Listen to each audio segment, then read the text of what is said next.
Breaking news সকালে শহীদ মিনারে শ্রদ্ধা জ্ঞাপন শেষে পে স্কেল নিয়ে কি বললেন তারেক রহমান। তো দর্শক, নবম পে স্কেলের আজকের সবচেয়ে বড় গুরুত্বপূর্ণ নিউজটি শেষ পর্যন্ত দেখুন এবং শুরুতেই চ্যানেলটি সাবস্ক্রাইব করে রাখুন পরবর্তীতে নবম পে স্কেল সংক্রান্ত সকল আপডেট সবার আগে পেতে। তো দর্শক, আজ কেন্দ্রীয় শহীদ মিনারে পুষ্পস্তবক অর্পণ এবং ভাষা শহীদদের প্রতি গভীর শ্রদ্ধা নিবেদন করতে উপস্থিত হন তারেক রহমান। শ্রদ্ধা জ্ঞাপনের পর তারেক রহমান উপস্থিত সাংবাদিকদের সঙ্গে সংক্ষিপ্ত আলাপকালে কর্মচারীদের পে স্কেল বিষয়ে গুরুত্বপূর্ণ বক্তব্য রাখেন। তিনি বলেন, সরকারি কর্মচারীরা রাষ্ট্রের মেরুদণ্ড। প্রশাসন, শিক্ষা, স্বাস্থ্য, আইন শৃঙ্খলা প্রতিটি খাতে তাদের শ্রম, দায়বদ্ধতা ও নিষ্ঠাই রাষ্ট্রের কার্যক্রম সচল রাখে। কিন্তু দীর্ঘদিন ধরে তাদের ন্যায্য বেতন কাঠামো বাস্তবতার সঙ্গে সামঞ্জস্যপূর্ণ হয়নি। মূল্যস্ফীতি ও জীবনযাত্রার ব্যয় ক্রমবর্ধমান হলেও পে স্কেল যথাযথভাবে পুনর্বিন্যাস হয়নি।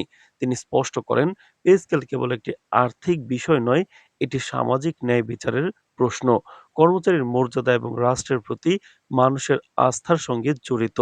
এছাড়া তিনি ঘোষণা করেন, পে স্কেল বাস্তবায়ন প্রক্রিয়া আরও কার্যকর ও দ্রুততর করতে নতুন একটি কমিটি গঠন করা হবে।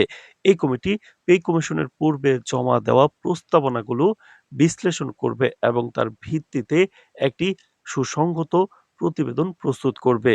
প্রতিবেদনটি পর্যালোচনা করার পরেই সংশ্লিষ্ট গেজেট এবং প্রজ্ঞাপন জারি করা হবে। তারেক রহমান আশ্বাস দেন, নতুন কমিটি সমস্ত প্রাসঙ্গিক তথ্য, অর্থনৈতিক বাস্তবতা ও কর্মচারীর প্রয়োজন বিবেচনা করে সুপরিকল্পিত সুপারিশ প্রদান করবে। তো দর্শক, এছাড়াও কিন্তু তারেক রহমান আরো বলেন, বাজেট বাস্তবতা, সামাজিক প্রভাব এবং অর্থনৈতিক সক্ষমতা বাস্তবসম্মতভাবে বিবেচনা করে পে স্কেল বাস্তবায়ন করা হবে।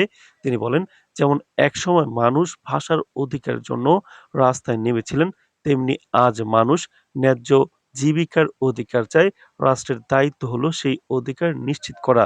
তো দর্শক, ভিডিওটির এই মুহূর্ত পর্যন্ত যারা দেখছেন চ্যানেলটি সাবস্ক্রাইব করে রাখুন পরবর্তীতে নবম পে স্কেল সংক্রান্ত সকল আপডেট সবার আগে পেতে।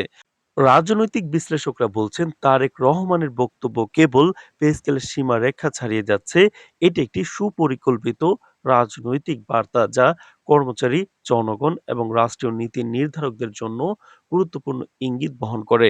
বিশেষজ্ঞরা মনে করছেন, এই বক্তব্য ভবিষ্যৎ রাজনীতি, অর্থনীতি এবং প্রশাসনিক সংস্কারে গভীর প্রভাব ফেলতে পারে। তারেক রহমানের বক্তব্যের একটি উল্লেখযোগ্য অংশ হলো কর্মচারী ও সরকারের মধ্যে আস্থা পুনঃস্থাপন। তিনি বলেন, যদি রাষ্ট্র নাগরিকদের ন্যায্য অধিকার নিশ্চিত করতে ব্যর্থ হয়, তাহলে মানুষের আস্থা দুর্বল হয়ে পড়ে। পে স্কেল বাস্তবায়ন শুধু আর্থিক নয়, এটি রাষ্ট্রের দায়িত্ব ও মানুষের বিশ্বাসের পরীক্ষাও। শ্রদ্ধা জ্ঞাপনের পর তারেক রহমান শহীদ মিনার ত্যাগ করলে উপস্থিত নেতাকর্মী ও সাধারণ মানুষ তার বক্তব্য নিয়ে তীব্র আলোচনা শুরু করেন। সামাজিক এবং রাজনৈতিক বিশ্লেষকরা বলছেন, এই মুহূর্তটি কেবল আনুষ্ঠানিক শ্রদ্ধা জ্ঞাপন নয়, বরং এটি রাষ্ট্রের ন্যায্যতা, প্রশাসনিক সংস্কার এবং ভবিষ্যৎ অর্থনৈতিক নীতির এক সুপরিকল্পিত সংকেত হিসেবে ধরা উচিত। তো দর্শক, এদিকে রাজনৈতিক মহল এই বক্তব্যকে কর্মচারী আন্দোলনের প্রেক্ষাপটে দেখছে। অন্যদিকে অর্থনীতিবিদরা মনে করছে, এটি সরকারের জন্য একটি স্পষ্ট নীতিমূলক নির্দেশ। বাজেট ও অর্থনৈতিক কাঠামোর সঙ্গে সামঞ্জস্য রেখে পে স্কেল বাস্তবায়ন করতে হবে। তো দর্শক, ভিডিওটির এই মুহূর্ত পর্যন্ত যারা দেখছেন চ্যানেলটি সাবস্ক্রাইব করে রাখুন পরবর্তীতে নবম পে স্কেল সংক্রান্ত যে কোনো গুরুত্বপূর্ণ আপডেট সবার আগে পেতে।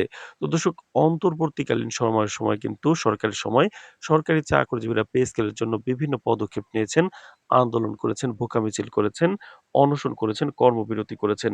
এছাড়াও পে স্কেল দাবিতে তারা সরকারের দৃষ্টি আকর্ষণ করেছেন।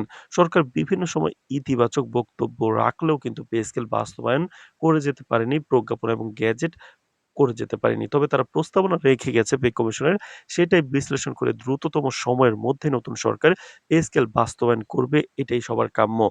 তারা কিন্তু বিশ্বাস করেছিলেন যে নতুন সরকার এসে তাড়াতাড়ি দিবে। তবে এখন পর্যন্ত সেরকম পদক্ষেপ দেখা যাচ্ছে না। তবে আজকের পরে সেই কার্যক্রম দ্রুততার মধ্যে চোখে পড়বে বলে আশা করা হচ্ছে। পে স্কেল বাস্তবায়ন সংক্রান্ত সকল আপডেট জানতে চ্যানেলটি সাবস্ক্রাইব করে রাখুন। আজ এ পর্যন্তই। ধন্যবাদ।